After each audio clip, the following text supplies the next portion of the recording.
ഷീമാസ് kitchen. അപ്പോൾ ഇന്ന് വന്നിട്ടുള്ളത് തക്കാളിക്കോഴി ആയിട്ടാണ്. നല്ല ഈസി ആയിട്ട് ഉണ്ടാക്കിയെടുക്കുക. അത് മാത്രമല്ല ഇഫ്താറിനൊക്കെ അടിപൊളിയായിട്ട് ഉണ്ടാക്കി വെക്കാൻ പറ്റിയിട്ടുള്ള ഒരു ഐറ്റം തന്നെയാണ്. അപ്പോൾ എന്തായാലും ഒന്ന് ട്രൈ ചെയ്ത് നോക്കുക, ഫീഡ്ബാക്ക് അറിയിക്കുക. അതേപോലെ തന്നെ എൻ്റെ ചാനൽ ആദ്യമായിട്ട് കാണുന്നതാണെങ്കിൽ ആ സബ്സ്ക്രൈബർ ഇട്ടൊന്ന് പ്രസ് ചെയ്തേക്കുക. അപ്പോൾ നമുക്ക് തക്കാളിക്കോഴി എങ്ങനെയാണ് ഉണ്ടാക്കാൻ നോക്കാം. അപ്പോൾ ആദ്യം തന്നെ ഞാൻ ഫുൾ കോഴിയാണ് എടുത്തിട്ടുള്ളത്. അത് നന്നായിട്ട് കഴുകി വൃത്തിയാക്കി എടുത്തിട്ടുണ്ട്. അതേപോലെ തന്നെ ഇഞ്ചി വെളുത്തുള്ളി പേസ്റ്റും ഉണ്ടാക്കിയെടുക്കുക. ഏകദേശം ഒരു 2 ടേബിൾ സ്പൂണോളം ഇഞ്ചി വെളുത്തുള്ളി പേസ്റ്റ് ഇതിനാവശ്യമാണ്. അതുപോലെ തന്നെ 2 ടേബിൾ സ്പൂൺ മുളക് പൊടി, ഒരു ടേബിൾ സ്പൂൺ മഞ്ഞൾപ്പൊടി, ആവശ്യത്തിനുള്ള ഉപ്പ്. ഇത്രയും ആദ്യം തന്നെ റെഡിയാക്കിയെടുക്കാം. ഇപ്പോൾ തന്നെ നമ്മുടെ ചിക്കൻ നന്നായിട്ട് കഴുകി എടുത്തിട്ടുള്ളതാണ്. ഞാൻ ഇത്രയും ഇൻഗ്രീഡിയൻസ് വെളുത്തുള്ളി, ഇഞ്ചി വെളുത്തുള്ളി പേസ്റ്റ്, അതുപോലെ തന്നെ മുളക് പൊടി, മഞ്ഞൾപ്പൊടി, ഉപ്പ് ഇത്രയും റെഡിയാക്കി എടുത്തിട്ടുണ്ട്. ഇനി ഈ പാത്രത്തിൽ നമുക്ക് വേറൊരു പാത്രത്തിലേക്ക് മാറ്റിയിട്ട് ഇത് നന്നായിട്ട് മാഗ്നേറ്റ് ചെയ്ത് ഒരു അരമണിക്കൂറോളം നമുക്ക് ഇതൊന്ന് റെസ്റ്റ് ചെയ്യാൻ വെക്കണം. അതിനുശേഷം ഇതൊന്ന് എണ്ണയിൽ ഫ്രൈ ചെയ്തെടുക്കുക. അല്ല എന്നുണ്ടെങ്കിൽ കുക്കറിൽ ഒരു 2 വിസിൽ വന്നതിന് ശേഷം ഓയിൽ ഫ്രൈ ചെയ്തെടുത്താൽ ചിക്കൻ ഉൾഭാഗം നന്നായിട്ട് വെന്ത് കിട്ടും. അപ്പോൾ നമുക്കിത് ആദ്യം തന്നെ മാഗ്നേറ്റ് ചെയ്ത് എടുക്കുകയാണ് വേണ്ടത്. അപ്പോൾ അത് ചെയ്യാം. അപ്പോൾ ചിക്കൻ നല്ല കഴുകി വൃത്തിയാക്കിയതാണല്ലോ. അപ്പോൾ ഇതിലേക്ക് ഇതുപോലെ മഞ്ഞൾപ്പൊടി, മുളക് പൊടി, കാശ്മീരി മുളക് പൊടി എടുക്കാൻ ശ്രദ്ധിക്കുക. അതുപോലെ ഉപ്പും ചേർക്കുക. ഇഞ്ചി വെളുത്തുള്ളി പേസ്റ്റ് 2 ടേബിൾ സ്പൂണുള്ള അതും ചേർത്തിട്ട് നന്നായിട്ട് ഇതുപോലെ ചിക്കൻ ഒന്ന് മസാല പുരട്ടി എടുക്കാം. അതിനുശേഷം ഒരു 20 മിനിറ്റ് ഇതൊന്ന് മാഗ്നേറ്റ് ചെയ്യാൻ വെക്കണം കേട്ടോ. ഇനി മാഗ്നേറ്റ് ചെയ്ത ചിക്കൻ ഇതുപോലെ എടുത്ത് കുക്കറിൽ 2 വിസിൽ വരുത്തിയതിന് ശേഷം ഇതുപോലെ ഫ്രൈ പാനിലേക്ക് ഓയിൽ ഒഴിച്ചോ അതുപോലെ വെളിച്ചെണ്ണയോ ഏതെങ്കിലും എടുക്കാം. അത് ഒഴിച്ചു കൊടുത്തതിന് ശേഷം നമ്മൾ കുക്കറിൽ 2 വിസിൽ മാത്രം വരുത്തിയാൽ മതി. ആ ഒരു ചിക്കൻ ഇതിൽ നമ്മുടെ ഈ ഒരു പാനിലേക്ക് ഇട്ട് തിരിച്ചു മറിച്ചിട്ട് ഷാലോ ഫ്രൈ ചെയ്തെടുക്കാം. അപ്പോൾ ഒന്നുകൂടി ഫ്രൈ ചെയ്ത പോലെ ആയി കിട്ടും. അത് എന്തായാലും ചെയ്തെടുക്കണം. ഇനിയിപ്പോൾ ചിക്കൻ തിരിച്ചു മറിച്ചിട്ട് വേവിച്ചെടുക്കുകയാണ്. അപ്പോൾ നന്നായിട്ട് 2 സൈഡും വശങ്ങളും എല്ലാ ഭാഗങ്ങളും ഒന്ന് തിരിച്ചിട്ടൊക്കെ ഒന്ന് ഫ്രൈ ചെയ്തെടുക്കാം. ഇപ്പോൾ ഈ വീഡിയോയിൽ കാണുന്ന പോലെ തന്നെ ഇതുപോലെ ഈ ഒരു ഫ്രൈ ചെയ്ത പോലെ ഷാലോ ഫ്രൈ ചെയ്ത പോലെ ആയതിനു ശേഷം നമുക്ക് തീ അങ്ങ് ഓഫ് ചെയ്യാം. നമ്മൾക്ക് വേറൊരു ബിരിയാണിപ്പോട്ടോ അല്ല എന്നതിനെ കുറിച്ച് വലിപ്പമുള്ള ഒരു പാത്രം എടുക്കുക. അതിലേക്ക് ഒരു 1.5 ടേബിൾ സ്പൂണോളം സൺഫ്ലവർ ഓയിൽ ഒഴിച്ചു കൊടുക്കുക. അതിലേക്ക് 1 ടേബിൾ സ്പൂൺ കടുക് ഇട്ട് കൊടുത്ത് നന്നായിട്ട് കടുക് പൊട്ടിച്ചെടുക്കാം. കടുക് പൊട്ടിച്ചതിന് ശേഷം നമുക്ക് ഇഞ്ചി ഒരു 1.5 ചെറിയ പീസ്, അതുപോലെ തന്നെ 2 പച്ചമുളക്, ഒരു 12 അല്ലി വെളുത്തുള്ളി ഇത്രയും ചെറുതായിട്ട് കുനുകുന അരിഞ്ഞെടുക്കുക കേട്ടോ. ഈ കടുക് നന്നായിട്ട് പൊട്ടി വരുമ്പോൾ ഇതിലേക്കൊരു കൈപ്പിടി കറിവേപ്പില നമുക്ക് ഇട്ട് കൊടുത്ത് നന്നായിട്ട് മൂപ്പിച്ചെടുക്കണം. അപ്പോൾ ഇനി കറിവേപ്പിലയും കടുകൊക്കെ പൊട്ടി നന്നായിട്ട് പൊട്ടി വരുന്ന സ്മെല്ല് വരുമ്പോൾ നമുക്കിതിലേക്ക് ഞാൻ അരിഞ്ഞു വെച്ചിട്ടുള്ള പച്ചമുളകും ഇഞ്ചിയും വെളുത്തുള്ളിയും ചേർത്ത് കൊടുക്കുക. എന്നിട്ട് നന്നായിട്ടൊന്ന് വാട്ടിയെടുക്കുക, നന്നായിട്ട് മൂപ്പിച്ചെടുക്കുക കേട്ടോ.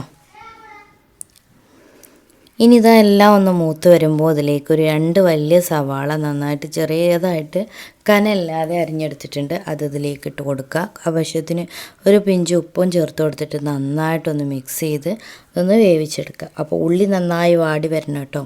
ഈ ഒരു പിങ്ക് കളറൊക്കെ പോയി നന്നായിട്ടൊരു ബ്രൗണിഷ് കളറായി വരുമ്പോൾ നമുക്ക് ഇതിലേക്ക് ഒരു 3 തക്കാളി ചേർത്ത് കൊടുക്കുക. ചെറുതായിട്ട് അരിഞ്ഞ് ചേർത്ത് കൊടുക്കണം. അപ്പോൾ ഉള്ളി നന്നായി വാടി വരുന്നുണ്ട്. അപ്പോൾ നന്നായിട്ട് വാട്ടിയെടുക്കണം കേട്ടോ. അല്ല അപ്പോൾ ഉള്ളിയുടെ പച്ച കടിക്കാൻ പാടില്ല, നന്നായിട്ട് വാടി വരണം. അപ്പോൾ ഇതുപോലെ വാടി വന്നിട്ടുണ്ട്. ഇനി ഇതിലേക്ക് ഞാൻ ഒരു 3 തക്കാളി ചെറുതായിട്ട് അരിഞ്ഞു കൊടുത്തിട്ടുണ്ട്. ഇതും ചേർത്ത് നന്നായിട്ട് വാട്ടിയെടുക്കാം. അപ്പോൾ ഈ ഇഞ്ചി വലിയ ഉള്ളിയൊക്കെ തക്കാളി എല്ലാം ഒന്ന് വാടി ഒരു നല്ലൊരു മസാല പരിവായി കിട്ടണം കേട്ടോ. അതുവരെ ഒന്ന് നന്നായിട്ടൊന്ന് മിക്സ് ചെയ്ത് വാട്ടി എടുക്കാം. ഇപ്പോൾ നന്നായിട്ട് വാടി വന്നിട്ടുണ്ട്. ഇതിലേക്ക് 2 ടേബിൾ സ്പൂണോളം മല്ലിപ്പൊടിയും ഒരു 1/2 ടേബിൾ സ്പൂണോളം മുളക് പൊടിയും ചേർത്ത് കൊടുത്തതിന് ശേഷം നന്നായിട്ടൊന്ന് മിക്സ് ചെയ്തെടുക്കുക. ആവശ്യത്തിനുള്ള ഉപ്പ് നോക്കിയതിന് ശേഷം ആവശ്യാനുസരണം ഉപ്പും ചേർത്ത് കൊടുക്കുക. ഇത്രയും ചേർത്ത് ഇതുപോലെ നന്നായിട്ടൊന്ന് മിക്സ് ചെയ്തെടുക്കുക. അതിലേക്ക് നമ്മൾ നേരത്തെ ചിക്കൻ വേവിച്ചപ്പോൾ ഉണ്ടായിട്ടുള്ള ആ ഒരു വെള്ളം ഉണ്ടല്ലോ, ഗ്രേവി, അതും ഇതിലേക്ക് ചേർത്ത് കൊടുക്കണം. ഇതിലേക്ക് ഒരു 2 കപ്പ് ടൊമാറ്റോ സോസ്, ഇത് 2 കിലോൻ്റെ ചിക്കൻ ആയതുകൊണ്ട് തന്നെ ഒരു 2 കപ്പ് നമ്മൾ ടൊമാറ്റോ സോസും കൂടി ചേർത്ത് കൊടുക്കുക. എന്നിട്ട് നന്നായിട്ട് മിക്സ് ചെയ്തെടുക്കുക കേട്ടോ. അതിലേക്ക് തന്നെ നേരത്തെ പറഞ്ഞ പോലെ ചിക്കൻ്റെ ആ ഒരു വേവിച്ചെടുത്തപ്പോഴത്തെ ആ ചിക്കൻ സ്റ്റോക്ക് ഉണ്ടല്ലോ അതും കൂടി ചേർത്ത് കൊടുക്കാം. എന്നിട്ട് ഇത് നന്നായിട്ടൊന്ന് മിക്സ് ചെയ്യുക. അതിലേക്ക് നമുക്ക് നമ്മുടെ ചിക്കൻ ചേർത്ത് കൊടുക്കണം കേട്ടോ.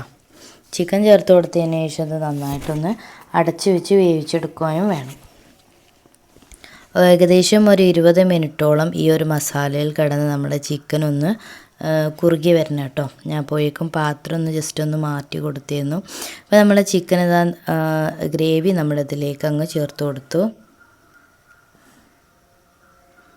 അപ്പോൾ തന്നെ നമ്മുടെ ആ ഗ്രേവി വെച്ച് ഇതാ അടച്ച് വെച്ച് ഒരു 20 മിനിറ്റ് ലോ ഫ്ലെയിമിലിട്ട് കുക്ക് ചെയ്തെടുക്കാം. അപ്പോൾ ഇതാ 20 മിനിറ്റ് ഒന്ന് അടച്ച് വെച്ച് വേവിച്ച ശേഷം ഇതാ നമ്മുടെ എള്ളും 1.5 ടേബിൾ സ്പൂണോളം കുരുമുളകും 1 ടേബിൾ സ്പൂണോളം എള്ളും വറുത്ത് പൊടിച്ചത് നല്ല സോഫ്റ്റ് പൊടിയായിട്ട് നല്ല ഫൈൻ പൊടിയാക്കി എടുത്തിട്ടുണ്ട്. അതും ഇതിലേക്ക് ചേർത്ത് കൊടുക്കുക. എന്നിട്ട് നന്നായിട്ടൊന്ന് മിക്സ് ചെയ്തെടുക്കുക. അപ്പോൾ ഈസി അല്ലേ? അപ്പോൾ ഇത്രയേ ഉള്ളൂ ഇതിൻ്റെ കുക്കിങ്. അപ്പോൾ നമ്മുടെ ഇതൊന്ന് നന്നായിട്ട് എല്ലാ വശത്തേക്കും ഒന്ന് ഈ ഒരു എള്ളും കുരുമുളക് പൊടിയും ചേർത്ത് കൊടുക്കുക. അപ്പോൾ ഇതുപോലെ ഒന്ന് ചെയ്തെടുക്കുക. ഇപ്പോൾ നമ്മുടെ ഈ ഒരു മസാലയിലേക്ക് ഇതെല്ലാം വെച്ച് നമ്മുടെ ചിക്കനും ആ മസാലയ്ക്ക് നന്നായിട്ടൊന്ന് യോജിപ്പിച്ച് കൊടുക്കുക. അപ്പോൾ ഇത്രയേ ഉള്ളൂ നമ്മുടെ തക്കാളിക്കോഴി റെഡിയാക്കി എടുക്കാൻ. ഒരു ഫുൾ ചിക്കൻ ഇങ്ങനെ ഇതുപോലെ ചെയ്തെടുക്കുന്നതുകൊണ്ടാണ് നമ്മൾ ഇതിനെ ഇങ്ങനെയൊന്ന് പേരിട്ടിട്ടുള്ളത്. അപ്പോൾ എന്തായാലും ഒന്ന് ചെയ്ത് നോക്കുക, ഫീഡ്ബാക്ക് അറിയിക്കുക. അപ്പോൾ ഈസി അല്ലേ? അപ്പോൾ ഇതുപോലുള്ള പുതിയ റെസിപ്പി ആയിട്ട് വീണ്ടും വരാം. അതുവരെയും സൈനിങ് ഔട്ട് അസ്ന സക്കീർ.